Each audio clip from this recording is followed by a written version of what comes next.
Terrifying horror stories about lonely houses and isolated places. Silent homes hiding dark secrets. Footsteps in the middle of the night. Doors opening on their own and shadows moving where nothing should be moving. If you dare to stay alone, these stories are for you. Subscribe to the channel for more true and fictional horror stories. Tell us in the comments where you are watching from. The first night my phone vibrated on the nightstand, it stopped before I could touch it.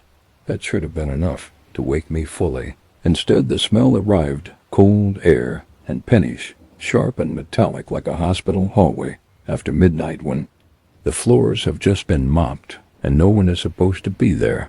I lay still counting my breaths. The dark felt crowded, like it had learned where my body ended. I live alone in a ground floor apartment tucked behind a thin line of pine trees.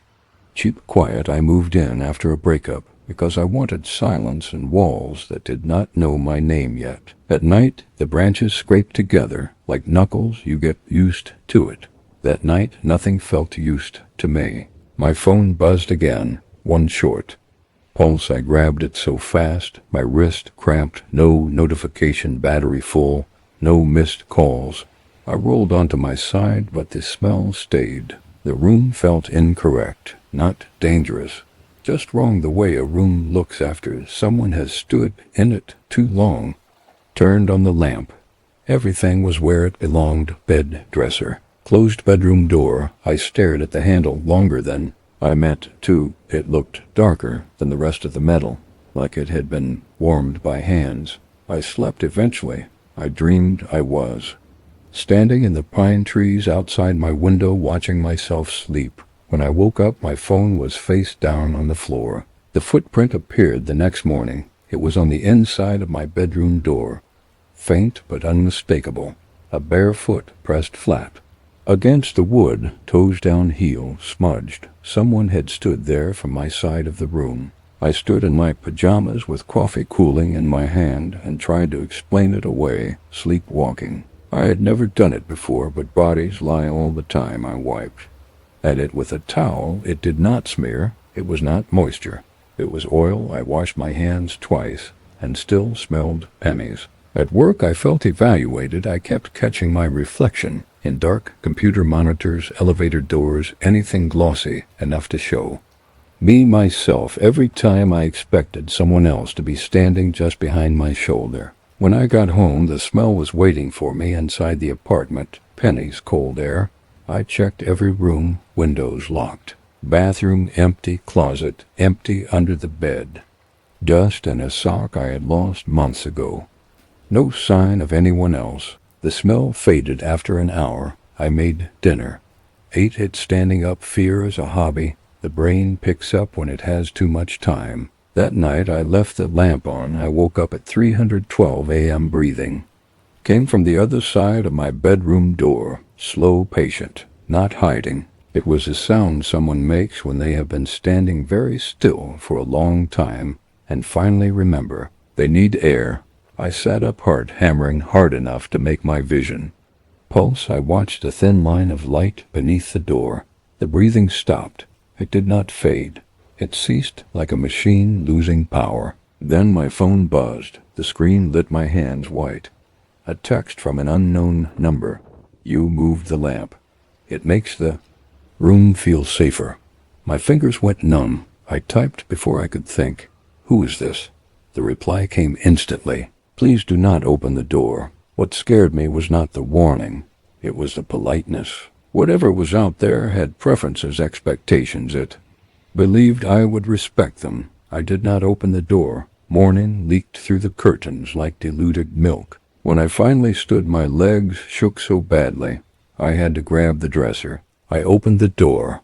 The hallway was empty. Centered on the carpet was a wet footprint. Bare toes pointed toward my room, heel toward the living area. Someone had been standing there facing me for a long time before stepping away. I stayed with a friend that night. I told her I thought someone had broken in. The text thread was gone from my phone, completely erased.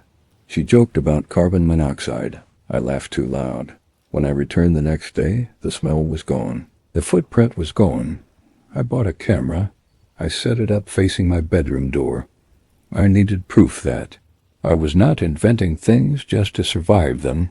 That night I slept in my own bed at 3:12 a.m. My phone buzzed. I opened the camera feed. The screen showed my bedroom door from the hallway side. Nothing happened for a long time. Then the handle turned. Not fully, just enough to test whether I was still willing to lie to myself. The door opened an inch.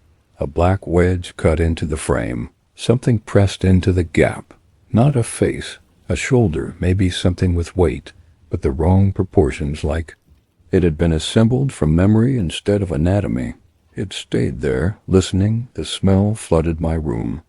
My phone buzzed again. You see why I asked? The feed glitched. For a single frame, the shape turned toward the camera. I did not see eyes. I saw skin that looked like it had learned how to be skin by watching people from far away. Then the feed went black. I do not remember leaving my bed. I remember locking myself in the bathroom, sitting in the tub with my knees to my chest. Footsteps moved through the apartment, slow, careful, like whoever owned them understood walls were listening. My phone buzzed until it died. I moved out 2 days later. Sold the furniture, changed my number. I told myself it had just been curious. I told myself curiosity does not last forever. Last night in my new place, my phone vibrated once on the knit stand. I did not turn on the lamp. I lay very still and listened to the familiar breathing on the other side of the door.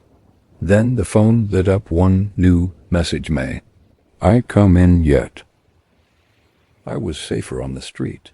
The stranger wasn't outwardly off. Not some 6 feet tall string bean of a man with repugnant facial features and the scent of perished brie. Yes, that was specific. During my 10 years sleeping rough, I met so many men who fitted that exact description. Their insides were just as spoiled as their outsides. But this particular man was a tall and handsome fellow in knots, Oxford brogues, tailored trousers, and a puffer jacket with a fleece lining around the hood. He was warm and clean and comfortable and ordinary. He was entirely out of place in that alleyway.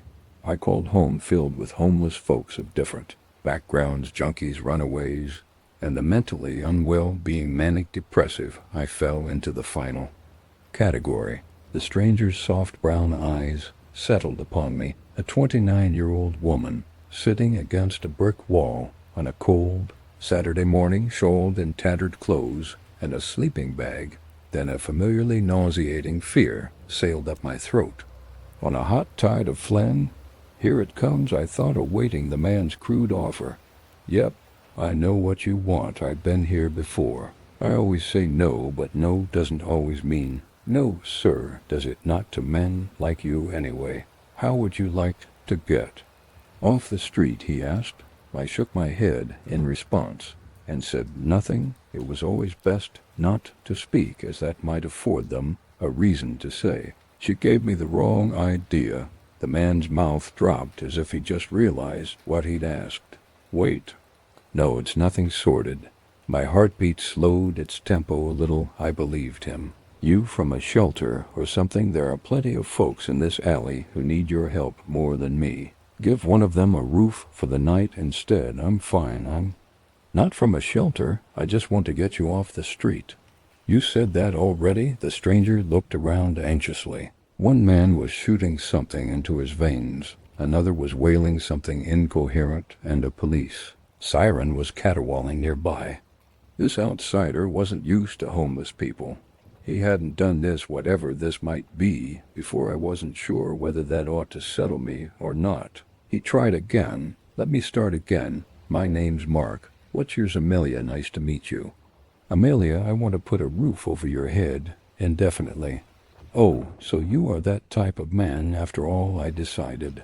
Not interested. I said I work for an agency, and we want to give you the title deed to a house for no cost at all. I'll pay the bills, power, water, and food, but I won't live there myself. It'll be yours, all yours. Odd.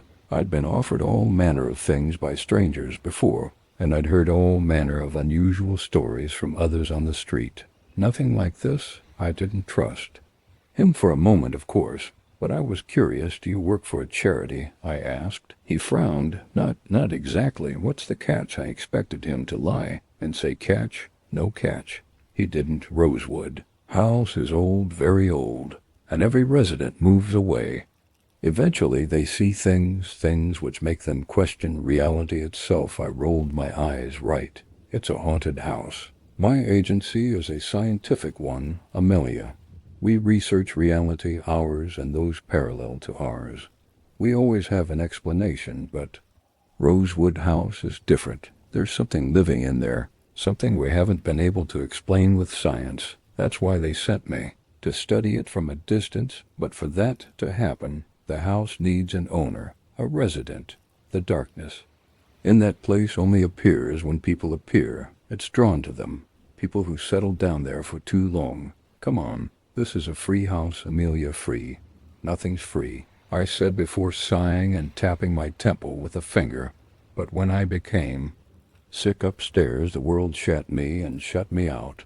I made myself a promise because there sure as hell wasn't anyone else to vouch for me. Amelia, if the universe ever gives you a way off the streets, take it. Is that you saying yes? Asked Mark. I'd have to be insane to say no. I mean, I don't believe in haunted houses. The only evil I've ever seen is men. So if I catch you sneaking into my room, and absolutely not. This is purely about finding someone brave enough to live in that place. Somebody desperate enough.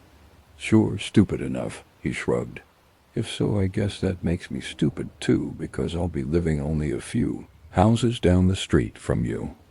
We left the alley and went to a local eatery, and I read through Mark's contract for transferal of deed ownership. Though I didn't believe in the supernatural, I believed in catches. I knew this was all wrong in some way, but I'd made myself a promise, get off the street. I didn't have it in me to spend another 10 years sleeping rough. Whatever happened next, I decided it had to be better than that. I should have realized I was wrong before signing the contract. You, the new owner of the property, agree to the following conditions. You will not enter the dining room. You will vacate the property. If you see the dining room door standing open, you will vacate the property if a guest uses any of the following phrases. You will lock yourself in your bedroom whilst you sleep. You will not look at the sources of anomalous shadows. You will report all anomalous events to your agency liaison.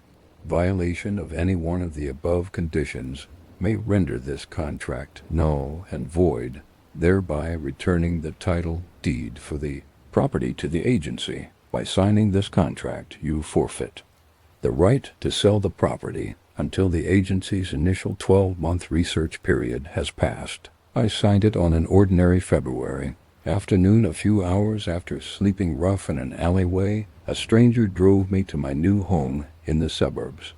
Whole thing was a fever dream. Footing a long cul-de-sac was Rosewood House, which seemingly held dominion over the rows of properties leading up to it, not only because it sat at the head of the table, but because it sat a story taller than its neighbors, shading them from the low afternoon sun, shading them with a darkness that felt alive to me, a darkness that ruled. It sat upon the house, its Victorian throne of rosewood red bricks and gray gable roofs. The shadow owned not only the property, but the entire cul-de-sac. It owned me. Its title was on my deed. I'd never had cause to believe in the supernatural before, but this primal fear of a living shade was like nothing I'd ever felt before. I remember Mark was so afraid of the place that he waved me off from the edge of the driveway. Into the house I went with my rucksack of scant belongings. Believe it or not, however, that first day was uneventful. I entered a grand lobby with a closed dining room door on the left and a grand staircase ahead. I told myself I must be having a manic depressive episode, because there was nothing wrong with this house. It's just bricks and mortar, just a roof, walls. Haunted houses are ghost stories for those who don't understand the meaninglessness of a house. You have a roof over your head, Amelia. Holy shit, you have a roof over your head. Be grateful Mark really did deliver on his promise of caring for me. I thanked him every time he came by, but he was rarely brave enough to make it more than halfway up the front path before dumping the grocery bag on the paving slabs and taking a few steps back. He'd grace me with a little small talk just to prevent me from entirely unraveling from social isolation, though he must have been lonely too, and I'd tell him I had nothing out of the ordinary to report. Then he'd wear a muddled mixture of disappointment and relief on his face. That was our routine for 10 months. From the end of one winter to the start of the next, the house charmed me despite its garish 1950s decor and slightly unsettling imprint of bygone families on the walls. Photographs of mothers, fathers, sons, and daughters who no longer lived there. Then there were the gargantuan teddy bears in human clothing propped up against the bedroom wall opposite my bed. They unnerved me at first, but I quickly found them to be endearingly watchful eyes while I slept. Life was much better. I was so much better. My depression remained, but to a lesser degree, I felt stable enough to get my life back on track. I enrolled as a mature student at a law university, putting my high school and sixth form qualifications to good use after 11 years, but now, in retrospect, I think I may have ignored things. You will not look at the sources of anomalous shadows. Maybe I'd become so accustomed to manic depression that I'd learnt the art of dismissing that darkness which creeps inwards from the periphery of one's visions and thoughts. You see, I often saw the strange shadows cast across the walls of Rosewood House. You will not look at the sources of anomalous shadows. And I didn't, but I knew that each one of those shapes, often with extremities like those of malformed limbs, did not stem from trees in the garden or the setting sun hitting Rosewood's interior at new angles. My eyes didn't have to trace the long shadows back to their sources. They always came from the dining room. You will report all anomalous events to your agency liaison. But I didn't. I hadn't wanted to let go of this perfect life. I had ignored the darkness, choosing bliss instead, choosing to maintain this better life off the streets as I owed it to Amelia, who I viewed as a separate entity from myself. One night in December, however, something happened that proved impossible to ignore. I woke around 1 in the morning with eyes already on the door I had definitely bolted shut. Before climbing into bed, the open door, you will lock yourself in your bedroom whilst you sleep. My heartbeat hit a rapid rhythm, rapid enough for each pump to leap through my chest. Is this it? After 10 months, Mark has finally had his fun, and he's crept into the house to do something awful to me. That was the lie. I told myself, but I felt the truth of it all just as I had on that first day in February. This wasn't the manic depression. I wasn't insane. Something in Rosewood House was alive. You will lock yourself in your bedroom whilst you sleep. I'm not asleep, so I've not voided the contract. Besides, how will Mark know? Come on, he's a good man. He's not watching you at all times. You'd know. If he were a creep, you'd know. I left my swaddling duvet and crept over to the open door, then strolled out onto the rickety upstairs landing of that 100-year-old house. It felt as if the floorboards might give way, dropping me down to the basement below. But the basement had never been what I feared. God, you've been lying to yourself, came that ever-chastising voice in my head. For 10 months you've been scared shitless of the dining room. As I padded softly downstairs to the lobby, I squinted through the dark. At that forbidden room on my right-hand side, my body jellied when I reached the bottom step and realized my eyes were playing no tricks on me. You will vacate the property if you see the dining room door standing open, much like my bedroom door. There it stood ajar. I staggered across the entryway, inebriated with dread, legs betraying me. I didn't look at the door. That wasn't a condition in the contract. It was my own condition. Don't look at the door, Amelia. Don't look at the you. Need to run. There came the voice, and then the blubbering of a boy, wispy and meek from the black. Some maternal cord in my mind was tugged, and I involuntarily twisted to face the open dining room doorway. There was nothing in the doorway. There's nothing in the doorway. That strange wording from the contract filled my head, but I shoved it away and reached out for the front door handle, and the moment I wrapped my fingers around it, the stairs creaked. I'd almost known they would, almost foreseen it. Don't turn around, I told myself. Just open the door and run. It wasn't maternal instinct that made me look. It was morbid stupidity. There was little to make out with the dim street light coming through the 2 glass panes either side of the front door, but I saw enough. On the staircase was a little boy, perhaps 8 years old, unnervingly familiar, in his blue woolly jumper and gray joggers. You need to run, he repeated. Not without you. I blubbered, hand outstretched for him to take. With each slow step down the stairs, the street light was illuminating more of his form. The child's cheeks were caked with layers of blood and filth, and tears to cap the muck like dew running off the carcass of a shot, though my father had taken me hunting plenty of times during my childhood. I'd seen my fair share of death. The carcass of a shot doe. Oh God. Then the boy finished his thought. You need to run from me. I finally saw the whole of his face, blood and tears and mud and clumps of what almost looked like stuffing sticking to his face like a mask, but in the spaces between the muck were strips of putrefying flesh and exposed pockets of skull. There were sockets without eyes and patchy clumps of hair atop his head.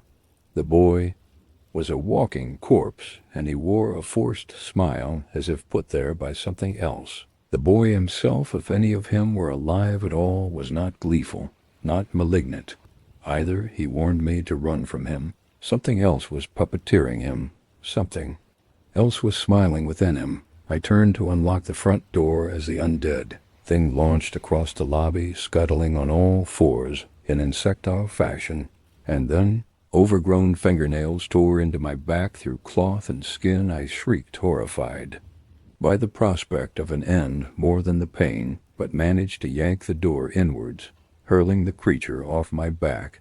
As I did, then I launched onto the front path and towards the road. I didn't look back, just gunned for Mark's house and hammered on the door until he answered. Then I sobbed and fell into his arms. I wanted to ball my fists and pummel his chest as he held me, but I didn't have the might, didn't have the right as far as I was concerned. He'd warned me about Rosewood House. I just hadn't believed him. Who would I know? I've got 2 months before I'll allow to sell the place, but that doesn't mean I have to live there. I'm going back to the street, I said. I'll let you stay the night here, but that thing will. No, if you leave the cul-de-sac for good, Mark whispered. Its reach doesn't end here. It has you now. It'll kill you, like it killed the others. I bunched up his chest in my furious fingers. You told me the other families left. I lied, Amelia. Why? I cried. Because it took my son, Amelia. It took my son. I thought we were safe in this house while I did my research. We kept our distance from that accursed place, but it knew what I was doing. It called to Nathan, and he went missing in that place. I said nothing, finally letting my fists fly into the man's chest, and he did nothing to stop me. He just gently closed the door behind me, shutting me in his house. That thing won't let me inside, Amelia. It'll kill me before I find my son. I needed someone else, someone new to move into the property.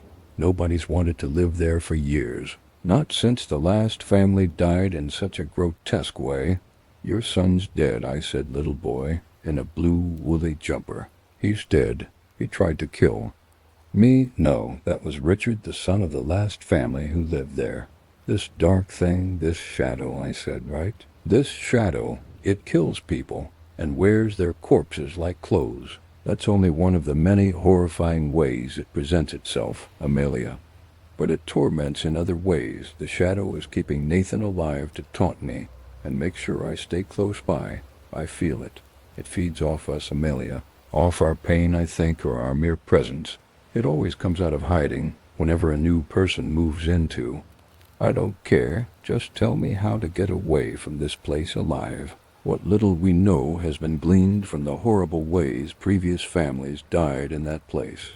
The things they told neighbors. The things we learnt from our research. We know. Nothing, Amelia, I know nothing. But I want my son, and that's a powerful motivator. You need to tell me what you saw, so we can better understand this shadow. Learn how to study, know how to beat it. It was walking death, I said, Richard. He came. Down those stairs, caked in blood, tears, and clumps of stuffing from the toys. I think he crept out of the dining room, broke into my room, and hid in that old pile of teddy bears, waiting for me to wake up. Old pile of teddy bears, yeah, the large, ugly, weird ones, sitting against the far wall. Mark paused. Amelia, there should be nothing but a bed, a side table, and a wardrobe in that room. My gut fell away. I knew I'd recognized Richard's blue woolly jumper. I'd seen it every night. Buried in amongst a dozen or so bulky stuffed toys, his corpse had been hiding there all that time. The shadow had been sitting in that rotting body and watching me. Sleep every night. That's why he picked me.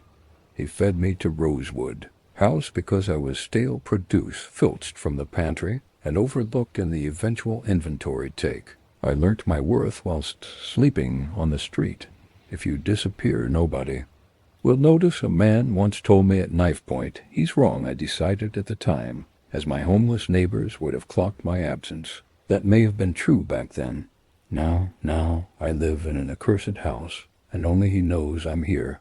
Only he will notice when this place consumes me, and I finally disappear for good. Mark, the bastard who gave me this blessing of a free house, which will surely cost me not a penny more than my life. And given what happened in the early hours of yesterday morning, I think the end may not be too far away.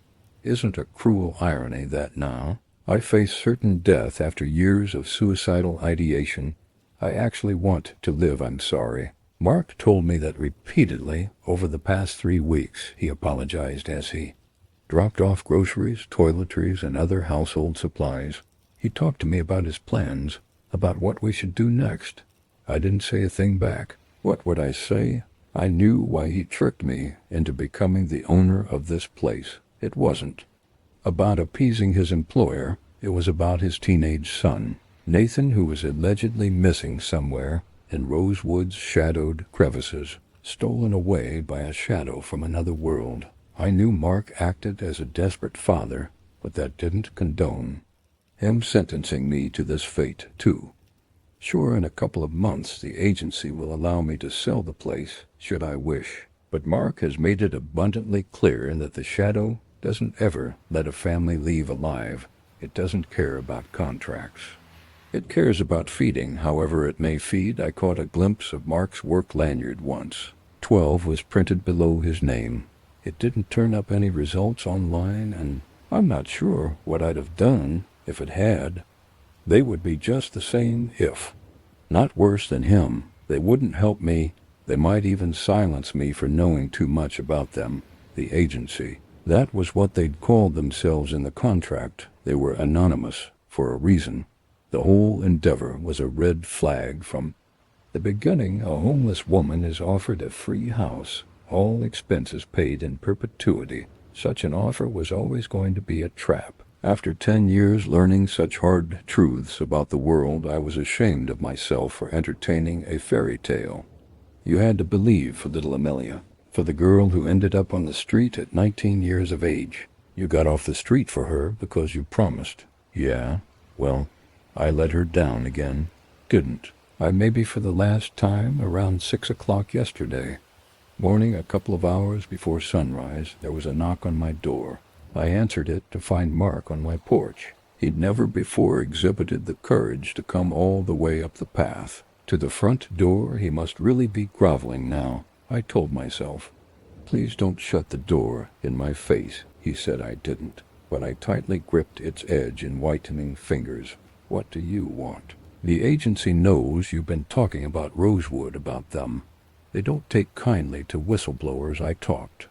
them down from doing anything to you, given you know no details about them, no names, nothing that would incriminate them or lead anyone to their door, but they're still not happy. My heart weeps for them. Is that all? I'd like to go back to sleep. Now, Mark's eyes suddenly darted side to side ping-pong balls on the sclera table. I guessed he'd just seen something over my shoulder. You will not look at the sources of anomalous shadows, Mark, I said with derision. There were tears in his eyes. I'm so sorry, Amelia. Please stop apologizing. It doesn't do anything to help me now. Even if I sell this place, the shadow has its sights set on me. Now, doesn't it? Whether I run or stay, it doesn't matter. It'll devour me eventually if you... Just let me come in. We could put our heads together and discuss an idea. I wearily stepped aside to let Mark into my home. As he hurriedly crossed the lobby to the lounge doorway, he offered a nervous glance up at the staircase, I imagined. He must be picturing the steps down which Richard had staggered, gunning straight for me. He hadn't seen it, but I'd painted a vivid picture. Relax, I said as I followed him into the living room. The teddies are gone, and the boy Richard gone, too. I haven't seen that corpse or those monstrous stuffed animals since I returned to Rosewood in the light of day. He nodded. What have you seen? I shrugged. Same as you seem to see right now, shadows that dance erratically. Across the ceilings, walls, and floors, I never look at their sources, but I know they always come from the dining room. What's in there, Mark? He shook his head as if recalling a bad memory. The agency sent us in there after we researched what happened. To the other families, I didn't see what they saw, but I felt it. I'm pretty sure that room is where Nathan went missing. I know you don't have children, Amelia, but you have to understand. Please stop patronizing me. I understand love. I've loved people before. Not for a long time, maybe, but I know the feeling. I still wouldn't ever endanger another human being to save someone else. You sure about that? Asked Mark. This time a shade danced across not the wall, but his own eyes, reminding me for a moment of the undead child who had scuttled hauntingly across the lobby towards me a few weeks earlier, reminding me of the flicker of an entity I had seen lurking within that corpse's empty eye sockets. Do you know your limits when it really comes down to it? Mark continued. No, and I suppose I never will. There's no one I love. I have only myself to lose. Those words were a great tragedy aloud. Mark lowered his eyes. I'm not a bad man, Amelia. I promise you. Is that why you came? Here to beg me yet again for forgiveness? I thought you said we were going to put our heads together and discuss an idea of yours. Right, well, it's about something I read in the file about the Carringtons, one of the families that lived here in the noughties. They all hanged themselves from the banisters in 2009. I swore for a moment I heard that ramshackle wooden handrail groan from the staircase beyond the lobby door. My throat swelled and shut as I pictured it still swinging from the banister where the Carringtons' phantom forms or their decomposing corpses, strung by the shadow like puppets, much as Richard's body had been. Every owner of this house meets a terrible end, Mark continued, even the ones who sell it and try to flee. But the Carringtons were unusual. They lived in the house for 8 years before they took their own lives, far longer than any other residents' neighbors would report all sorts of domestic issues over those 8 years, however shouts and screams, fights, and one night a screaming match culminated in their 6-year-old daughter went missing. She wasn't the first to vanish from that place without a trace. The Carringtons were distraught. They became inward reclusive. But a year later, without any explanation, the child returned, and the Carringtons pretended it never happened. They conjured no excuses for neighbors. Oh, she was living with her grandparents. She went to boarding school. Nothing like that. She was just back anyway. The night before that little girl returned, one neighbor had phoned the police to report a fire from the dining room, a fire that raged for about 5 minutes, threatening to consume the entire Rosewood house before extinguishing in an instant. as if the cap of a Zippo lighter had just been clasped shut. A horrible story. I would have loved to know before accepting your offer. But what's your point? I think the shadow, or whatever lurks within it, took the Carrington girl, took her in the same way it took my Nathan, and I think the Carringtons did something to get her back a year later. Something. Some sort of ritual, I nodded. Right. And you think that's the way to get Nathan back. But if you already have the answer, why did you ever need me? I told you the shadow was hiding itself from me. Whenever I entered the house, it knew I'd been watching it and studying it for years. Maybe it hides itself from those who know it well. Maybe that's why it kills owners once it's had. It's fun with them. Maybe it likes vulnerable and unaware prey. Are you calling me weak?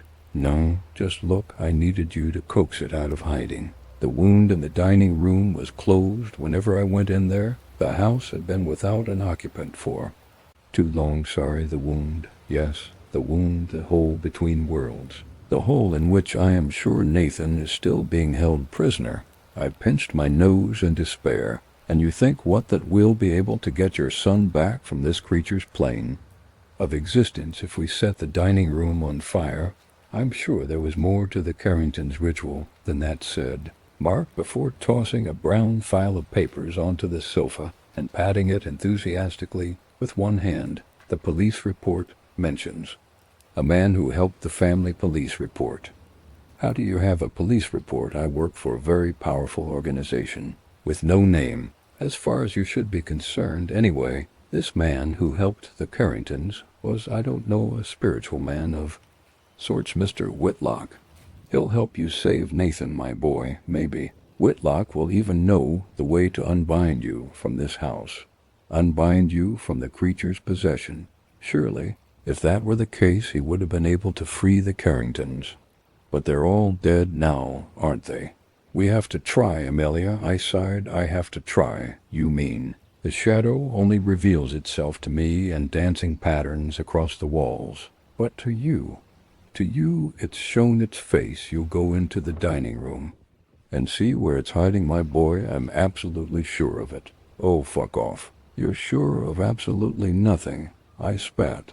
I've learnt that much in the past year. You want me to save your boy, and then you're going to leave me here to rot. Leave this whole house to rot. Probably wash your hands of the whole thing.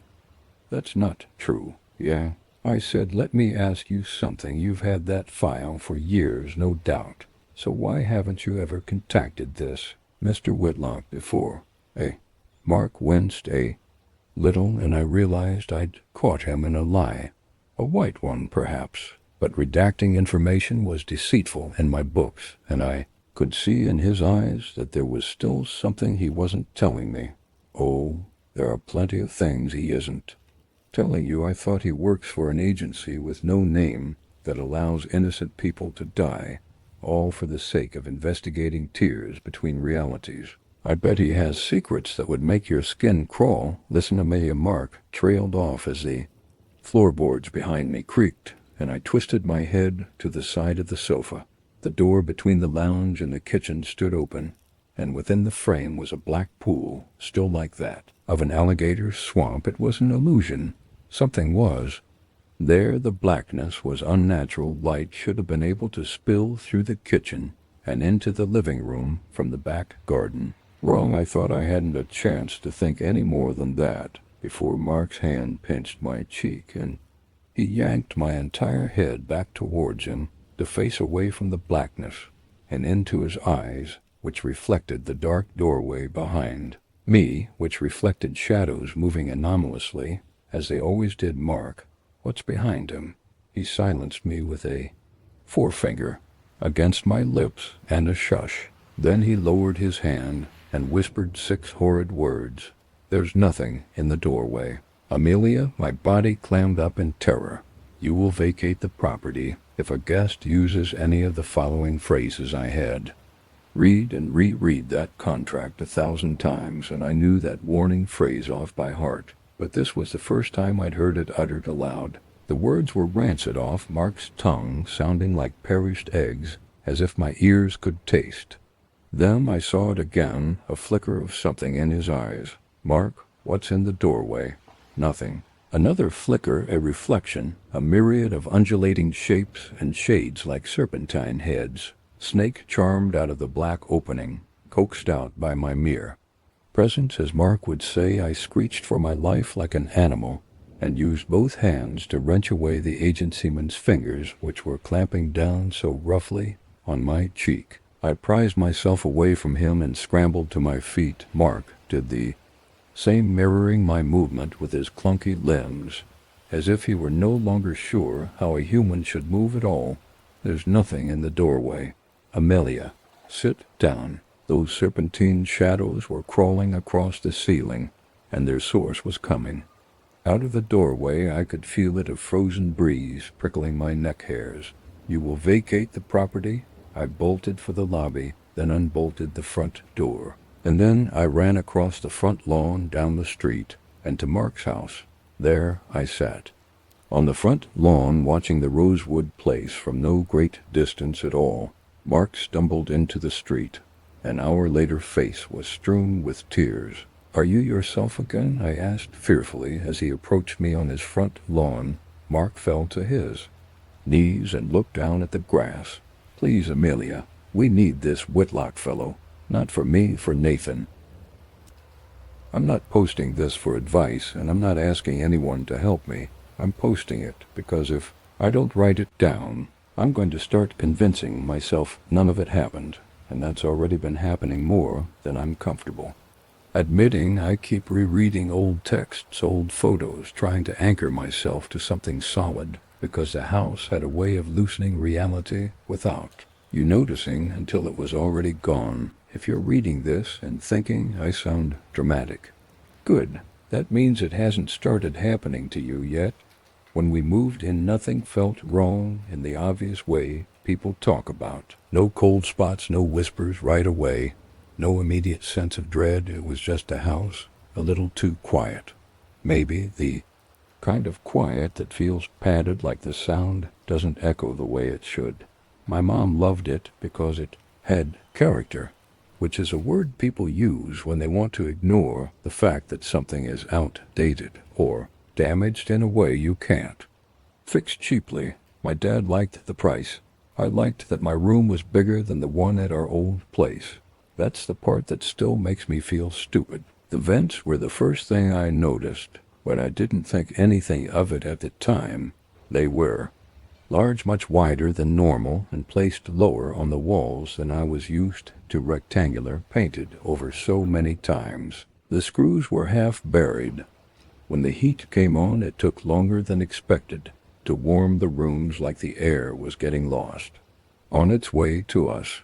At night, there was a ticking sound, irregular and faint, almost like something contracting and expanding. My dad said it was just the metal cooling. That explanation satisfied everyone but me, and even I accepted it because I didn't have a better one. The first week passed without incident. We unpacked, argued, ordered takeout on the floor because the dining table hadn't arrived yet. Normal stuff. If you'd asked me, then I would have told you the house felt safe. I would have told you I slept fine. That's not exactly a lie. I slept, but I woke up more than I used to. Not fully awake, not enough to move, just enough to feel aware of the space above me. The ceiling felt closer, at night heavier. I remember the first time I heard breathing. I didn't sit up or panic. I didn't even open my eyes. I assumed it was my own echoing strangely in the new room. It took a few seconds to realize the rhythm was wrong, too slow, too intentional. Whoever it belonged to was controlling it, spacing the breaths out carefully, like they didn't want to be noticed. I held my own breath without thinking, waiting for it to stop. When it did, I told myself I'd imagined the whole thing. I didn't look at the vent. After that, I started finding small things out of place. A cabinet door left open, my phone charger unplugged and moved, the bathroom light on in the middle of the night when no one admitted to using it. These are the kinds of things you ignore because acknowledging them would mean confronting how fragile your sense of control really is. My parents brushed it off. My sister didn't notice. I noticed everything and still told myself I was being paranoid. It wasn't until the neighbor mentioned the family that I felt the first real crack. She was older, maybe in her 70s, and watched us from across the street whenever we were outside. Not in a friendly way, more like she was waiting for something to repeat itself. One evening she waved me I was taking out the trash. She asked how we were settling in and whether the house was behaving itself. I laughed because I didn't know what else to do. She didn't laugh back. She asked if we'd sealed the vents properly after moving in. I asked what she meant, and she hesitated just long enough to make me uncomfortable before saying the house had a history. That word again, history. She said it carefully, like she'd learned to keep it vague. I pressed her, and she told me there had been a family living there before us. Parents, 2 kids, quiet, kept to themselves. One night something happened, police cars, ambulances. No one talked about it afterward. The house sat empty for years. What about the father? I asked. She frowned. He didn't die the way people think. That was all she said. She told me to be careful, then went back inside, like she hadn't just dropped a live wire into my head. That night I Googled the address. The articles were sparse and inconsistent, like no one could agree on the details. Different dates, different wording. Some said the father had been found dead along with the rest of the family. Others said he was missing, presumed dead. One article mentioned renovations, significant changes to the interior specifically. The ventilation system, though it didn't explain why there were no photos of the inside of the house, no follow-ups. Just silence after the initial reports, like the story had been deliberately starved. I didn't sleep after that. The sounds became easier to place once I stopped lying to myself. Soft movement inside the walls, a faint drag like fabric against metal. Sometimes it would pause directly above my room, hovering there long enough for my skin to prickle. I started sleeping with my door locked, even though I felt stupid doing it. I pushed my bed a few inches away from the vent. It didn't help. Nothing really helped once I started paying attention. My sister started having nightmares around the same time. She said someone was watching her from the ceiling, that she could feel eyes on her, even when the room was dark. My mom chalked it up to stress from the move. My dad promised to check the attic, but he never did. Life has a way of continuing, even when it shouldn't, and denial is a powerful thing when it's shared. One afternoon, while everyone was out, I finally worked up the nerve to look inside the vent. I unscrewed the cover slowly, heart hammering, so hard I was afraid it would give me away, which is ridiculous, because no one else was home. When I pulled it free, a warm, stale smell washed over me. Not rot, not garbage, something older lived in. I shined my phone light inside and saw scratch marks along the metal, deep and repeated, like someone had dragged themselves through over and over. There was dust thick and layered, disturbed in places where something had passed through recently. Someone could fit in there. That was the thought that finally snapped something in my head.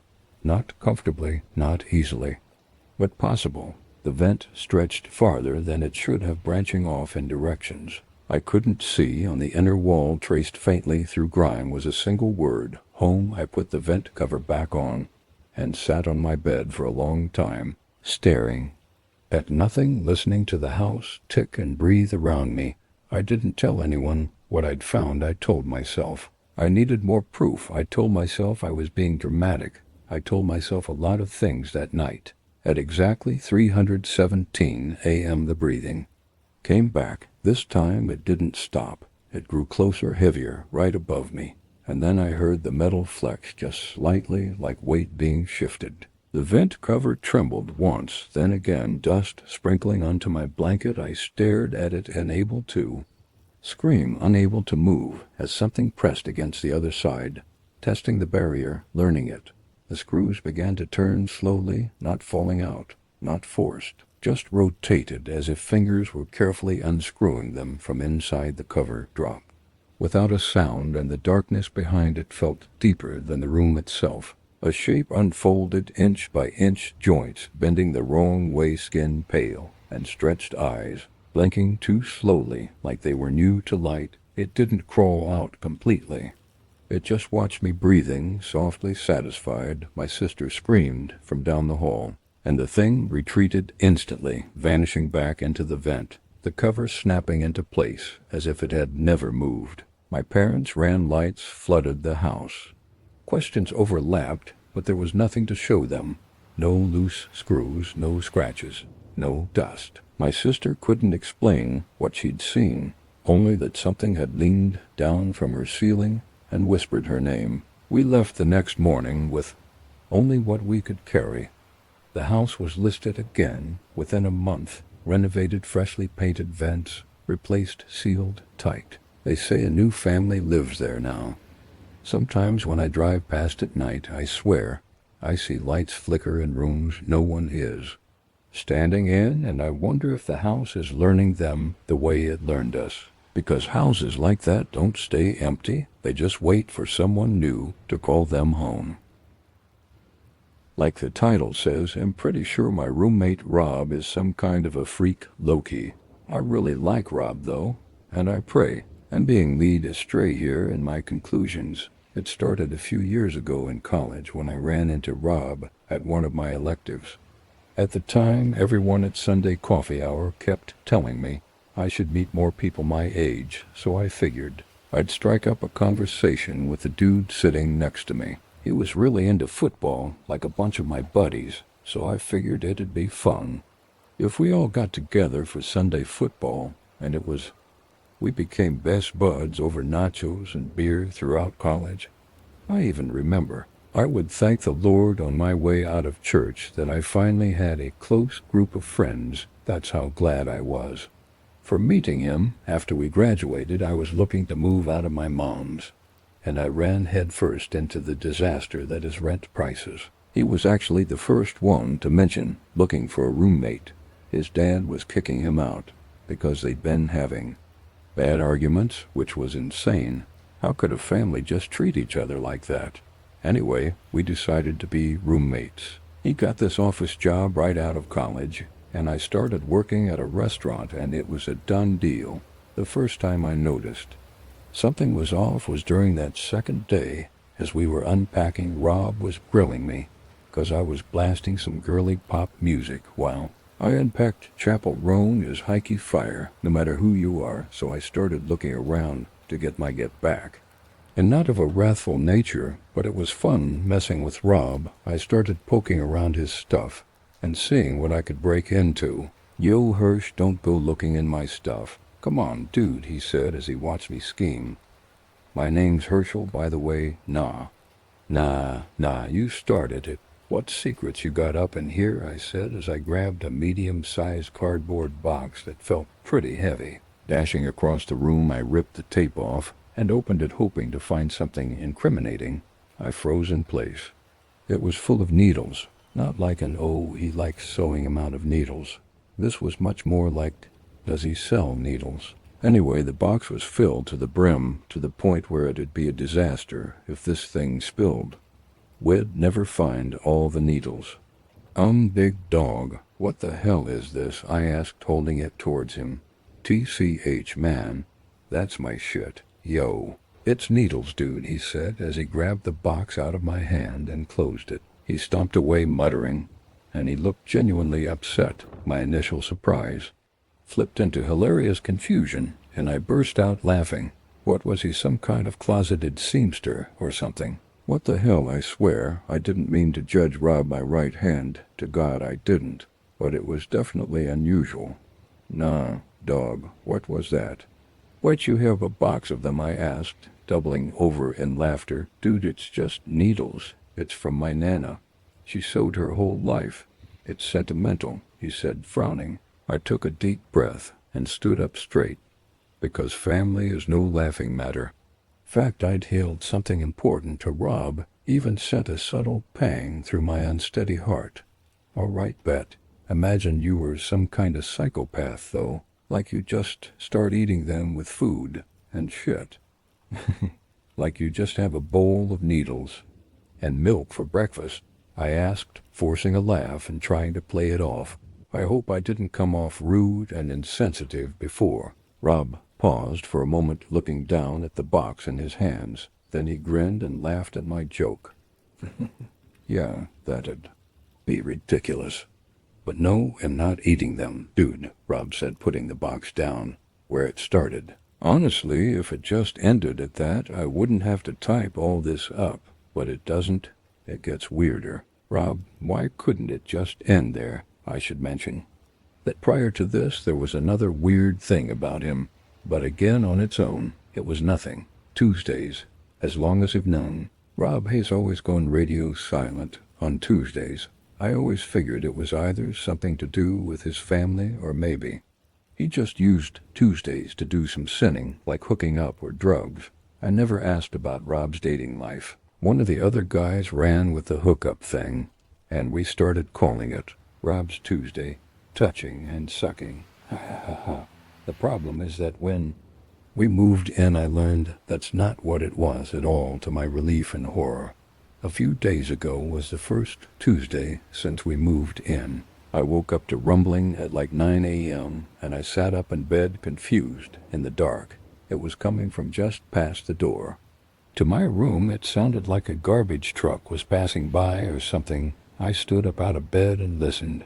I didn't know if Rob was moving furniture around or what. Rob, is that you? I called out. I reached for the door to the living room, but I stopped short, my hand hovering just above the knob. Standing in the light of the door frame, I felt the dull ache and disorientation of a hangover come over me, even though I didn't drink the night before. The sunlight spilling across my feet from under my door was beaming bright, and looking at it made me feel worse, I swear. I didn't remember getting drunk the night before, but I clearly had a migraine, and I was even sweating a little, so maybe I did. I swear I'm a temperate dude, ha ha ha. Yeah, man, I'm just moving a bunch of stuff across the living room. Got your door blocked. Wait a sec, I'll let you know when it's clear, he said through grunts. Sure enough, the rumbling moved over to his room, and then I heard his door close. He shouted all right through the walls, so I opened the door. Everything was arranged normally, cast in a dim light from the window that looked out to an overcast sky. I was going to head back into my room to sleep in more, but then I heard the mumbling. It was Rob mumbling in his room, which was now locked, creeping over to his door, and I listened closely to make out some of the mumbling. The door was warm to the touch. Let it pass. Please, for the love of God, let it pass. Come on, go down, go down, go down, go down. Rob was mumbling in a strained voice, breathing heavily on the other side of that door. I thought he was sick or something, so I just went back to my room to sleep. The thing is, when I woke up from my nap, nothing much had changed. I walked out of my room to see that Rob's door was still locked. Nothing in the living room was out of place, so I was puzzled as to what he moved around earlier. I could tell he was still there too, because he was shuffling around in his room, and it sounded like he was rummaging through his drawers for something. I just gave up on thinking about it and got dressed for work, because I work at a restaurant. I can usually sleep in and don't really have to get ready until like 3 in the afternoon. I sat on the couch in the living room to put my shoes on. To clarify something, I should mention at this point that our apartment is pretty small. The living room was just wide enough on the one wall to perfectly fit the couch against it, with a tall lamp able to squeeze in the remaining corner space. As I sat on the couch, I noticed in the corner of my eye that the lamp was tilted slightly. I got up and straightened it out, or at least I tried to. It wouldn't stand straight up. I leaned over to see what was obstructing it on the floor, and there was nothing there. It just didn't fit between the couch and the wall anymore. I tried pushing the couch over, but it wouldn't move. I checked the other side of the couch, but it was right up against the wall. I checked both ends of it 2 more times and stood there stupefied. Either the couch grew Somehow, or the room was smaller, looking around, I could see that other things were huddled a little closer together than I remembered. I know houses shift a little due to temperature or something, but this would have to have been several inches of shifting. I was so confused and walked over to Rob's room to get another opinion. "Yo, Rob, I think I'm tripping over here. Can you take a look at this?" I called from outside his room. Whatever rummaging had been doing stopped all at once. "I'm busy, Hirsch." "I'm busy today, man." "You know this," Rob said from his room. "Dude, I'm serious. I think the living room shrunk." "Uh-huh. It's nuts. You gotta take a look at this shit," I said, knocking on his door with a little urgency. "What?" "No," Rob said before immediately wrenching. His door opened. Bloodshot eyes greeted me without their characteristic warmness, along with a wrinkled shirt and furrowed eyebrows. He wasn't his usual handsome self and kind of looked like garbage. He was gripping his shirt with white knuckles like he had chest pains or something. "Yo, what's good with you?" I asked, taking a step back. There was that dull headache again. He looked down at himself, burped, and shut the door again, saying he wasn't feeling well.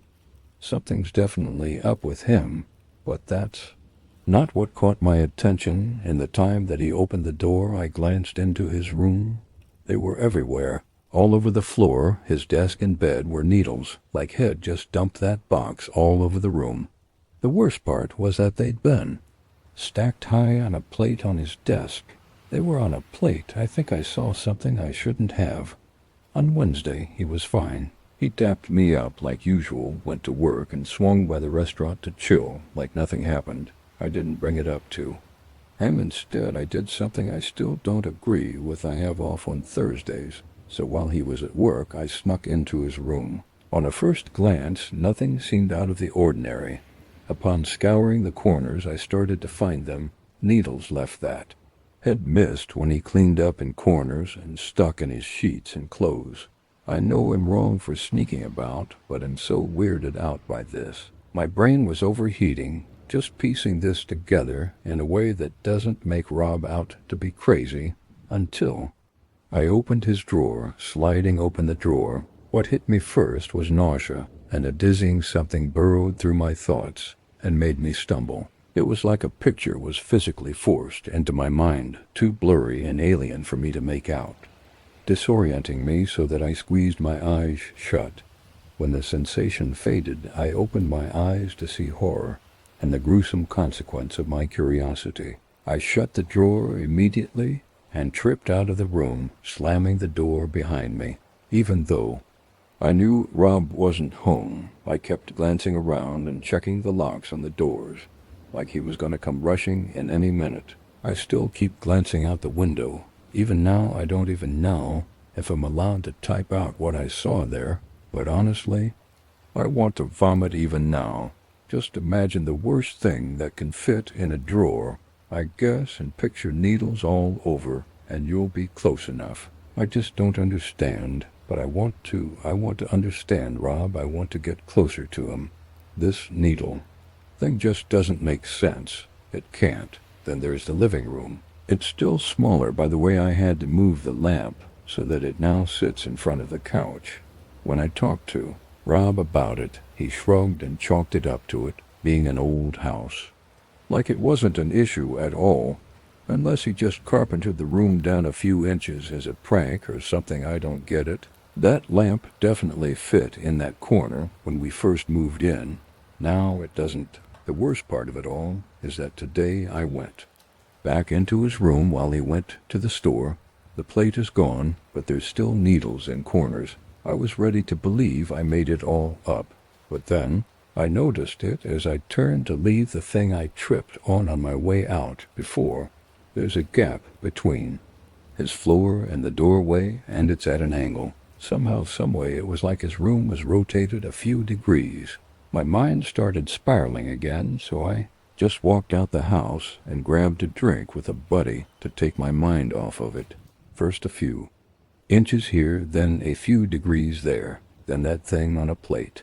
And sometimes I even think back to that painful light. I'm scared. I don't know what to do. But I know I can't live in fear of my roommate forever. This Tuesday, he'll confront him, I know. God will protect me, and of course I pray every night.